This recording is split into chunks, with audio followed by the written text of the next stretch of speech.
Assalamualaikum warahmatullahi wabarakatuh.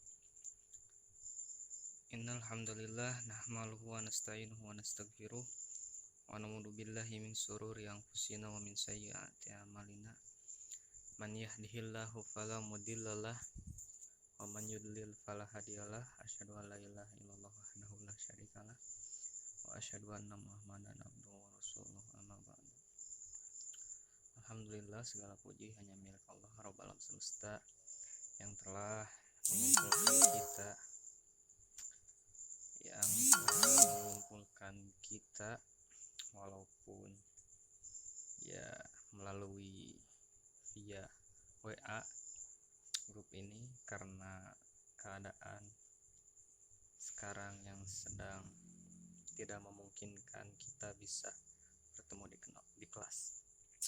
Salawat dan salam mari kita curah limpahkan kepada baginda tercinta Nabi besar Muhammad Sallallahu Alaihi Wasallam, kepada keluarganya, sahabatnya, tabiin, tabi'ut tabi'in, hingga kepada kita umatnya. Oke, perkenalkan kami dari kelompok 2 di sini. Di kelompok 2 yang beranggotakan Angga, yaitu saya sendiri, Angga Duyana Putra, Windy Lestari, Zahra Mustika Farida, Zahra Putri Prameswari. Kami di sini akan menjelaskan tentang akhlak kepada Rasulullah Sallallahu Alaihi Wasallam. Iman kepada Rasulullah.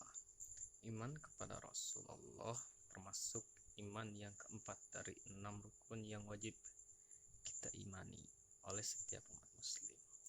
Yang dimaksud iman kepada para rasul ialah meyakini dengan sepenuh hati bahwa para rasul adalah orang-orang yang telah dipilih oleh Allah Subhanahu wa taala untuk menerima wahyu darinya untuk disampaikan kepada seluruh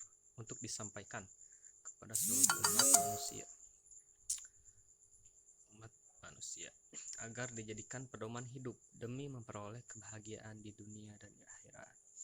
Iman kepada Rasulullah merupakan rukun iman yang keempat, karena merupakan rukun iman yang keempat bagi setiap muslim wajib untuk mengetahui, mengimani 25 nabi rasul tersebut.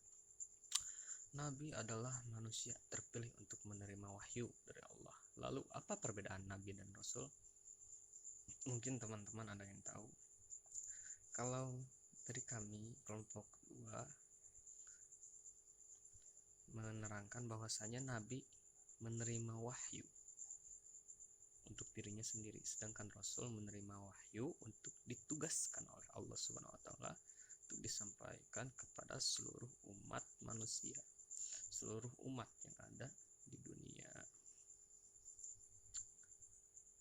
Yang selanjutnya, dasar pemikiran akhlak terhadap Rasulullah SAW. Itu ada beberapa tahap ya. Rasulullah Sallallahu Alaihi Wasallam sangat besar jasanya dalam menyelamatkan kehidupan manusia dari kehancuran. Berkenaan dengan tugas ini, beliau telah mengalami penderitaan lahir batin. Namun semua ini diterima dengan ridho karena Allah Subhanahu wa taala. Mungkin teman-teman kalau ya kita sudah tahulah gimana perjuangan Nabi selama kurang lebih 25 tahun, kalau tidak salah 25 tahun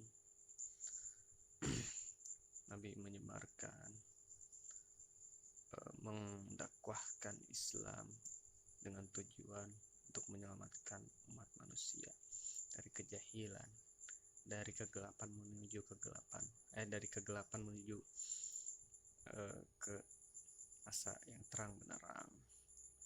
Selanjutnya, Rasulullah SAW telah mewariskan hadis yang penuh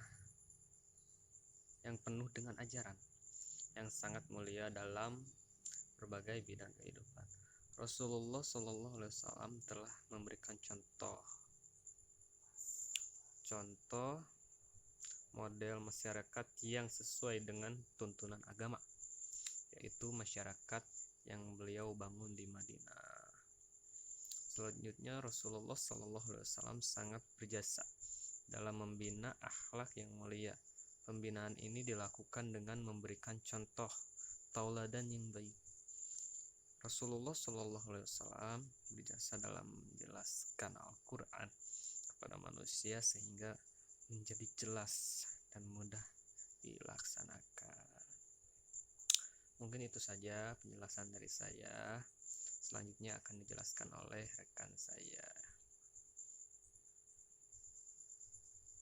Saya Zahra Putri Prameswari akan menjelaskan tentang cara berakhlak kepada Rasulullah Shallallahu Alaihi Wasallam. Adapun di antara akhlak kita kepada Rasulullah, yaitu salah satunya ridho dan beriman kepada Rasul. Ridho dalam beriman kepada Rasul inilah sesuatu yang harus kita nyatakan sebagaimana hadis Nabi Shallallahu Alaihi Wasallam. Aku ridho kepada Allah sebagai Tuhan, Islam sebagai agama, dan Muhammad sebagai Nabi dan Rasul. Beriman kepada Nabi dan Rasul yaitu berarti bahwa kita beriman kepada para Rasul itu sebagai utusan Tuhan kepada umat manusia. Kita mengakui kerasulannya dan menerima segala ajaran yang disampaikannya. Yang kedua, mencintai dan memuliakan Rasulullah. Keharusan yang harus kita tunjukkan dalam akhlak yang baik kepada Rasul adalah mencintai beliau setelah kecintaan kita kepada Allah Subhanahu wa Ta'ala. Yang ketiga, mengucapkan sholawat dan salam kepada Rasulullah Shallallahu Alaihi Wasallam.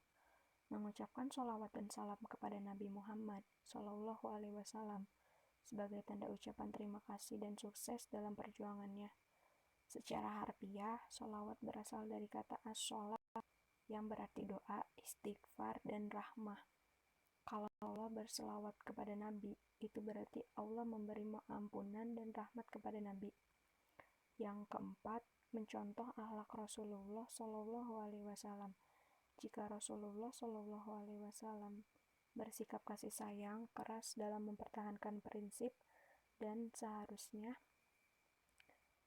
maka manusia juga harus demikian.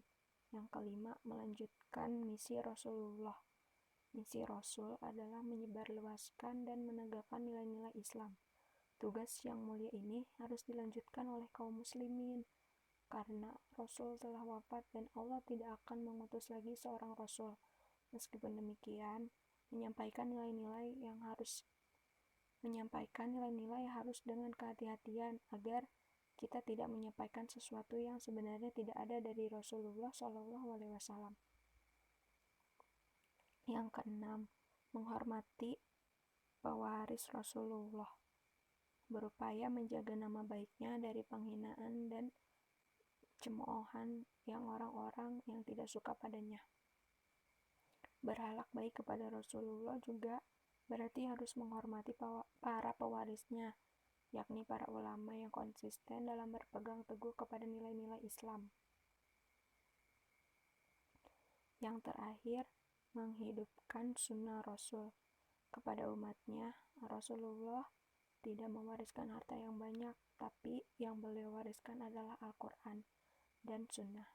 Karena itu kaum muslimin yang berakhlak baik kepadanya akan selalu berpegang teguh kepada Al-Quran dan sunnah agar tidak sesat. Beliau bersabda, "Aku tinggalkan kepadamu dua pusaka, kamu tidak akan tersesat selamanya bila berpegang teguh kepada keduanya, yaitu kitab Allah dan sunnahku."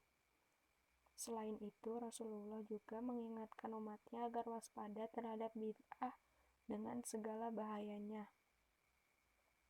Sekian dari saya. Assalamualaikum warahmatullahi wabarakatuh. Saya Windy Lestari akan menjelaskan manfaat mengucap sholawat dan salam kepada Rasulullah Sallallahu Alaihi Wasallam. 1. Mengikuti perintah Allah Subhanahu Wa Taala. 2. Agar diangkat derajatnya. 3. Dihapus 10 keburukan. 4. Mengharap terkabulnya doa apabila didahului dengan sholawat. 5. Akan ditulis 10 kebaikan. 6. Memperoleh syafaat dari Nabi. 7. Menyebabkan ingat dan dekat kepada Nabi Muhammad SAW. 8. Bisa menghapus kesan kikir. 9. Menempati tempat kedudukan sedekah. Selanjutnya, fungsi iman kepada Rasul Allah Subhanahu wa Ta'ala. Iman kepada Rasul Allah Subhanahu wa Ta'ala mengandung 4 unsur yang merupakan tanda-tanda penghayatan terhadap fungsi iman kepada Rasul-Rasul Allah Subhanahu wa Ta'ala, yaitu 1. Mengimani bahwa risalah mereka benar-benar dari Allah Subhanahu wa Ta'ala. Barang siapa yang mengingkari mereka walaupun hanya salah seorang rasul, maka dianggap kafir. Firman Allah dalam surat Asy-Syura ayat 105, kaum Nuh telah mendustakan para rasul. 2. Mengimani rasul yang telah kita kenal maupun yang tidak kita kenal namanya. Firman Allah dalam surat Al-Mu'min ayat 78, dan sesungguhnya kami telah utus beberapa orang rasul sebelum kamu. Di antara mereka ada yang kami ceritakan kepadamu, dan di antara mereka ada pula yang tidak kami ceritakan kepadamu. Yang ketiga, membenarkan berita-berita yang bersumber dari wahyu Allah Subhanahu wa Ta'ala. Yang keempat, mengamalkan syariat-syariat mereka yang diutus Allah Subhanahu wa Ta'ala kepada kita. Firman Allah dalam surat An-Nisa, maka demi Tuhan mereka pada hakikatnya tidak beriman, sehingga mereka menjadikan kamu hakim terhadap perkara yang mereka perselisihkan. Kemudian mereka tidak merasa dalam hati mereka suatu keberatan terhadap putusan yang kamu berikan, dan mereka menerima dengan sepenuhnya. Surat An-Nisa ayat 65. Assalamualaikum warahmatullahi wabarakatuh. Di sini saya akan menjelaskan meneladani sifat-sifat Rasulullah. Sifat Rasulullah itu terbagi menjadi 4, yaitu sifat siddiq, amanah, fatonah, dan tabligh. Sifat siddiq yaitu jujur. Untuk meneladani sifat siddiq dalam kehidupan sehari-hari dapat diusahakan dengan cara selalu berkata benar, tidak berbohong dalam berbicara dengan siapapun, benar dalam hati, ucapan, dan tindakan. Rasulullah SAW selama hidupnya tidak pernah berbohong, baik terhadap para sahabatnya maupun terhadap musuhnya. Yang kedua, sifat amanah. Amanah artinya dapat dipercaya. Apabila kamu dipercaya melakukan sesuatu, sebaiknya dapat dipercaya, sehingga tugas apapun selalu dikerjakan dengan baik dan benar. Yang ketiga, sifat fatonah. Fatonah artinya cerdas. Kecerdasan merupakan anugerah Allah yang diberikan kepada manusia, tetapi tidak merata. Ada yang cerdas, dan ada pula yang tidak cerdas. Dalam meneladani sifat ini dapat dilakukan dengan cara bersungguh-sungguh dalam belajar atau menuntut ilmu. Yang keempat, meneladani sifat tabligh. Menyampaikan sesuatu yang benar kepada sesama manusia termasuk salah satu upaya untuk meneladani sifat tabligh. Menyampaikan kebenaran dan mencegah kemaksiatan yang dilakukan orang lain biasanya mengandung resiko. Keberanian melakukan ini merupakan salah satu perbuatan yang mulia. Hal ini pernah dilakukan oleh Nabi Muhammad SAW ketika berdakwah. Beliau seringkali disambut dengan cemooh, hinaan, bahkan lemparan batu dan kotoran unta. Ini semua dilakukan semata-mata karena perintah Allah Subhanahu wa Ta'ala. Kesimpulannya, akhlak adalah budi pekerti yang dilihat dengan kasat mata. Orang yang berakhlak mulia akan selalu manis dilihat orang-orang di sekitar. Rasulullah SAW adalah uswatun hasanah bagi kita semua umat Islam. Dari beliau kita mendapat anugerah yang begitu besar. Bukan hanya Rasulullah SAW, tetapi Rasul-Rasul yang diutus Allah pun selain Nabi Muhammad SAW juga mempunyai akhlak yang begitu mulia. Akhlak terhadap Rasulullah sendiri menjadi acuan yang sangat penting bagi kehidupan kita, karena akhlak beliau yang begitu sempurna, kita juga harus memperlakukan beliau dengan begitu sempurna juga. Dilihat dari cerita pada zaman sahabat-sahabat beliau yang begitu mengagungkan beliau dan begitu hormatnya. Adapun di antara akhlak kita kepada Rasulullah SAW, yaitu salah satunya ridho dan beriman kepada Rasul. Ridho dalam beriman kepada Rasul inilah sesuatu yang harus kita nyatakan sebagaimana hadis Nabi Muhammad SAW. Aku ridho kepada Allah sebagai Tuhan, Islam sebagai agama, dan Muhammad sebagai Nabi dan Rasul. Beriman kepada Nabi dan Rasul yaitu berarti bahwa kita beriman kepada para Rasul itu. Mungkin cukup sekian, kurang lebihnya mohon maaf. Wassalamualaikum warahmatullahi wabarakatuh.